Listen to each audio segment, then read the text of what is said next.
Salam sejahtera, selamat bertemu di dalam kasih Tuhan. Kiranya hari ini pemeliharaan Tuhan dan pertolongan Tuhan selalu ada di hidup kita. Kita baca dan renungkan firman Tuhan, Matius 15 ayat 21 sampai dengan 39. Lalu Yesus pergi dari situ dan menyingkir ke daerah Tirus dan Sidon. Maka datanglah seorang perempuan Kanaan dari daerah itu dan berseru, "Kasihanilah aku ya Tuhan, anak Daud, karena anakku perempuan kerasukan setan dan sangat menderita." Tetapi sama sekali tidak menjawab. Tetapi Yesus sama sekali tidak menjawabnya. Lalu murid-muridnya datang dan meminta kepadanya, "Suruhlah ia pergi, ia mengikuti kita," dengan berteriak-teriak. Jawab Yesus, "Aku diutus hanya kepada domba-domba yang hilang dari umat Israel." Tetapi perempuan itu mendekat dan menyembah Dia sambil berkata, "Tuhan, tolonglah aku." Tetapi Yesus menjawab, "Tidak patut mengambil roti yang disediakan bagi anak-anak dan melemparkan kepada anjing." Kata perempuan itu, "Benar Tuhan, namun anjing itu makan remah-remah yang jatuh dari meja tuannya." Maka Yesus menjawab dan berkata kepadanya, "Hai ibu, besar imanmu, maka jadilah kepadamu seperti yang kau kehendaki." Dan seketika itu juga anaknya sembuh. Setelah meninggalkan daerah itu, Yesus menyusur pantai Danau Galilea dan naik ke atas bukit, lalu duduk di situ. Kemudian orang banyak berbondong-bondong datang kepadanya, membawa orang lumpuh, orang timpang, orang buta, orang bisu, dan banyak lagi yang lain, lalu meletakkan mereka pada kaki Yesus dan Ia menyembuhkan mereka semuanya. Maka takjublah orang banyak itu melihat orang bisu berkata-kata, orang timpang sembuh, orang lumpuh berjalan, orang buta melihat, dan mereka memuliakan Allah Israel. Lalu Yesus memanggil murid-muridnya dan berkata, "Hatiku tergerak oleh belas kasihan kepada orang banyak itu. Sudah 3 hari mereka mengikut aku dan mereka tidak mempunyai makanan. Aku tidak mau menyuruh mereka pulang dengan lapar. Nanti mereka pingsan di jalan." Kata murid-muridnya kepadanya, "Bagaimana di tempat sunyi ini kita mendapat roti untuk mengenyangkan orang banyak yang begitu besar jumlahnya?"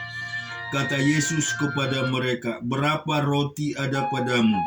7, jawab mereka, "dan ada lagi beberapa ikan kecil." Lalu Yesus menyuruh orang banyak itu duduk di tanah. Sesudah itu Ia mengambil ke-7 roti itu dan ikan-ikan itu, mengucap syukur, memecah-mecahnya dan memberikan kepada murid-muridnya, lalu murid-muridnya memberikan pula kepada orang banyak, dan mereka semua makan sampai kenyang. Kemudian orang mengumpulkan potongan-potongan roti yang sisa 7 bakul penuh. Yang ikut makan ialah 4.000 laki-laki, tidak termasuk perempuan dan anak-anak. Lalu Yesus menyuruh orang banyak itu pulang. Ia naik perahu dan bertolak ke daerah Magadam. Kita juga akan baca di Ayub 24 ayat 1 sampai 21. Mengapa Yang Maha Kuasa tidak mencadangkan masa penghukuman, dan mereka yang mengenal Dia tidak melihat hari pengadilannya? ada orang yang menggeser batas tanah, yang merampas kawanan ternak, lalu menggembalakannya. Keledai kepunyaan yatim piatu dilarikannya, dan lembu betina kepunyaan seorang janda diterimanya sebagai gadai. Orang miskin didorongnya dari jalan, orang sengsara di dalam negeri terpaksa bersembunyi semua. Sesungguhnya seperti keledai liar di padang gurun, mereka keluar untuk bekerja mencari apa-apa di padang belantara sebagai makanan bagi anak-anak mereka. Di ladang mereka mengambil makanan hewan, dan kebun anggur milik orang fasik dipetik buahnya yang ketinggalan. Dengan telanjang mereka bermalam karena tidak ada pakaian, dan mereka tidak mempunyai selimut pada waktu dingin. Oleh hujan lebat di pegunungan mereka basah kuyup, dan karena tidak ada tempat berlindung mereka menghimpitkan badannya pada gunung batu. Apa yang merebut anak pintu dari susu ibunya, dan menerima bayi orang miskin sebagai gadai. Dengan telanjang mereka berkeliaran karena tidak ada pakaian, dan dengan kelaparan mereka memikul berkas-berkas gandum. Di antara dua petak kebun mereka membuat minyak mereka menginjak-injak tempat pengirikan sambil kehausan. Dari dalam kota terdengar rintihan orang-orang yang hampir mati, dan jeritan orang-orang yang menderita luka. Tetapi Allah tidak mengindahkan doa mereka. Ada lagi golongan yang memusuhi terang, yang tidak mengenal jalannya dan tidak tetap tinggal pada lintasannya.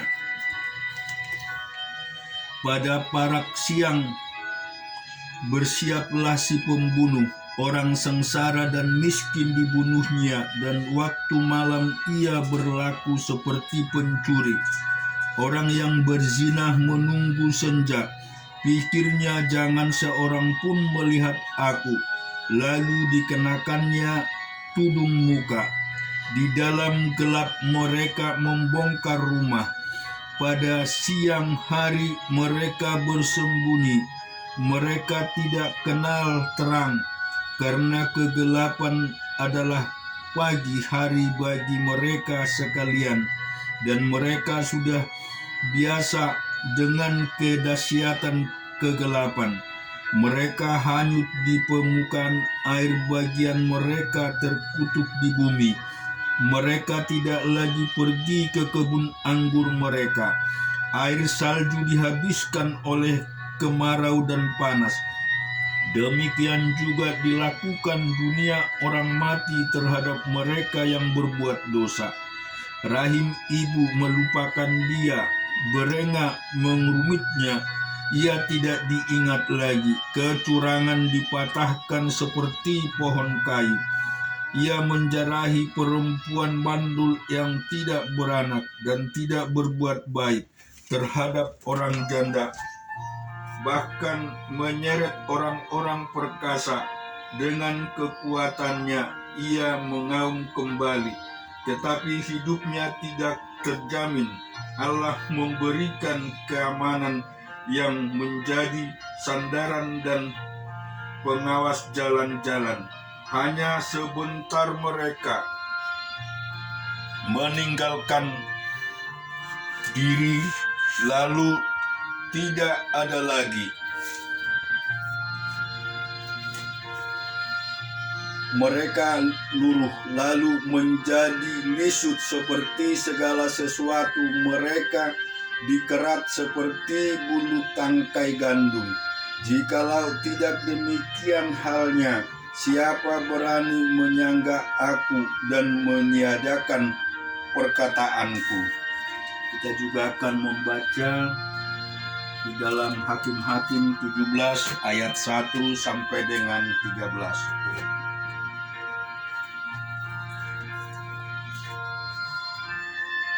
Ada seorang dari pegunungan Efraim, Mika namanya, berkatalah ia kepada ibunya, uang perak yang 1.100 itu yang diambil orang daripadamu, dan yang karena itu kuucapkan kutuk. Aku sendiri mendengar ucapanmu itu. Memang uang itu ada padaku. Akulah yang mengambilnya. Lalu kata ibunya, diberkatilah kiranya anakku oleh Tuhan. Sesudah itu dikembalikannya lah uang perak yang 1.100 kepada ibunya. Tetapi ibunya berkata, aku mau menguduskan uang itu bagi Tuhan. Aku menyerahkannya untuk anakku supaya dibuat patung pahatan dan patung tuangan daripada uang itu. Maka sekarang uang itu kukembalikan kepadamu.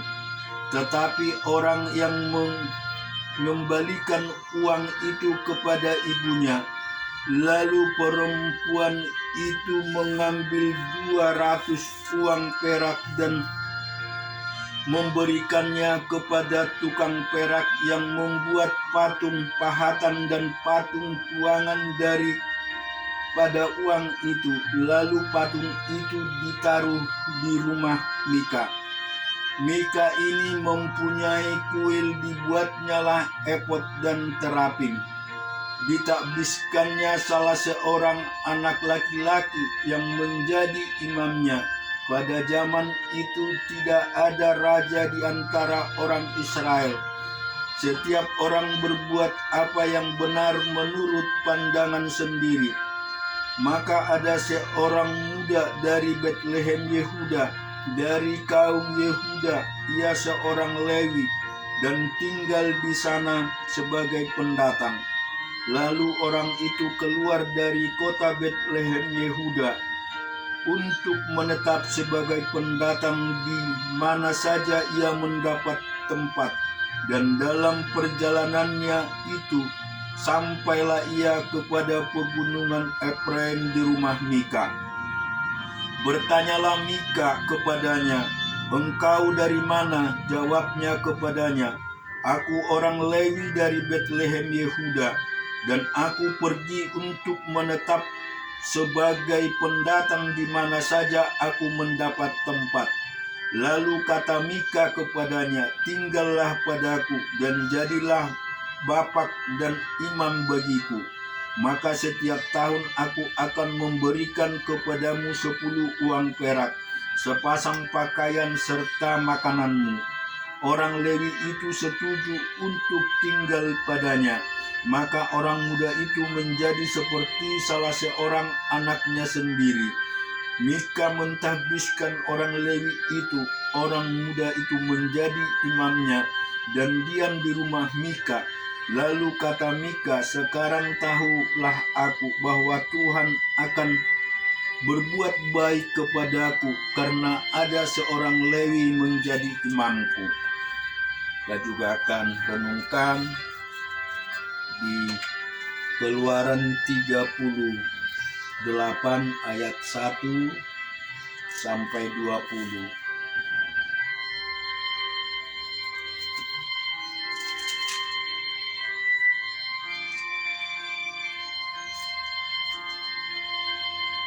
Dibuatnyalah mezbah korban bakaran itu dari kayu penanga 5 hasta panjangnya dan 5 hasta lebarnya, 4 persegi tetapi 3 hasta, 3 hasta tingginya. Dibuatnyalah tanduk-tanduknya pada keempat sudutnya. Tanduk-tanduknya itu dibuat seiras dengan mezbah itu dan disalutnya dengan tembaga. Dibuatnyalah segala perkakas mezbah itu, yakni kuali-kuali, sendok-sendok, bokor-bokor penyiraman, garpu-garpu dan perbaran-perbaran, semua perkakas itu dibuatnya dari tembaga. Dibuatnyalah untuk mezbah itu kisi-kisi, yakni jala-jala tembaga di bawah jalur, mulai dari sebelah bawah sampai setengah tingginya. Dituangnyalah 4 gelang pada keempat ujung kisi-kisi tembaga itu, yakni tempat masukkan kayu pengusung. Dibuatnyalah kayu-kayu pengusung itu dari kayu penanga, dan disalutnya dengan tembaga, dan dimasukkannya kayu-kayu pengusung itu ke dalam gelang-gelang yang pada rusak mezbah itu, supaya dengan itu mezbah dapat diangkut. Mezbah itu dibuatnya berongga dan dari papan.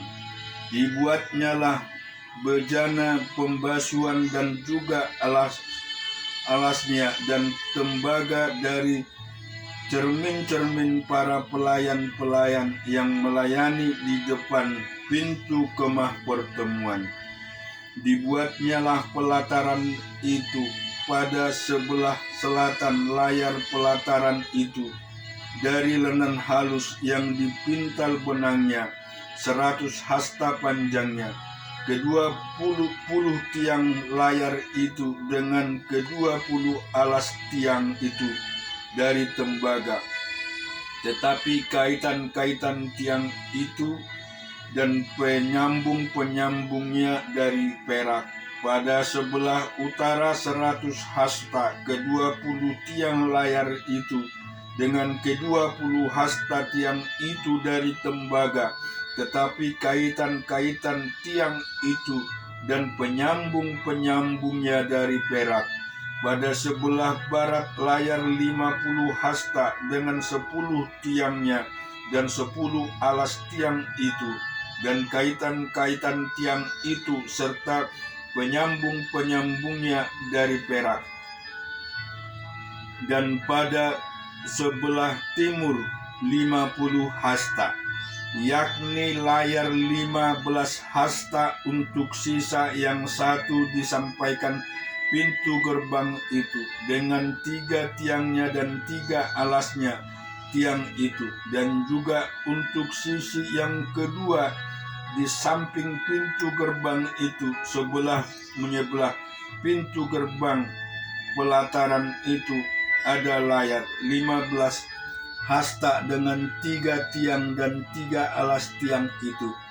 Segala layar yang mengelilingi pelataran ada dari lenan halus yang dipintal benangnya. Alas-alas untuk tiang-tiang itu adalah dari tembaga, tetapi kaitan-kait tiang itu dan penyambung-penyambungnya dari perak. Juga salut kepalanya dari perak. Dibubungkannya dengan penyambung-penyambung dari perak segala tiang-tiang pelataran itu. Tirai pintu gerbang pelataran itu tenunan yang berwarna-warna dari kain ungu tua, kain ungu muda, kain kermiji, dan dari lenan halus yang dipintal benangnya, 20 hasta panjangnya, tetapi tingginya yang juga lebar kain itu adalah 5 hasta, sama dengan tiang layar pelataran itu. Keempat tiang dan keempat alas tiang itu dari tembaga, tetapi kaitan-kaitannya dari perak, dan juga salut kepalanya serta penyambung-penyambungnya dari perak. Segala patok untuk kemah suci dan untuk pelataran itu sekelilingnya adalah dari tembaga. Amin. Tuhan kiranya memberkati kita semua.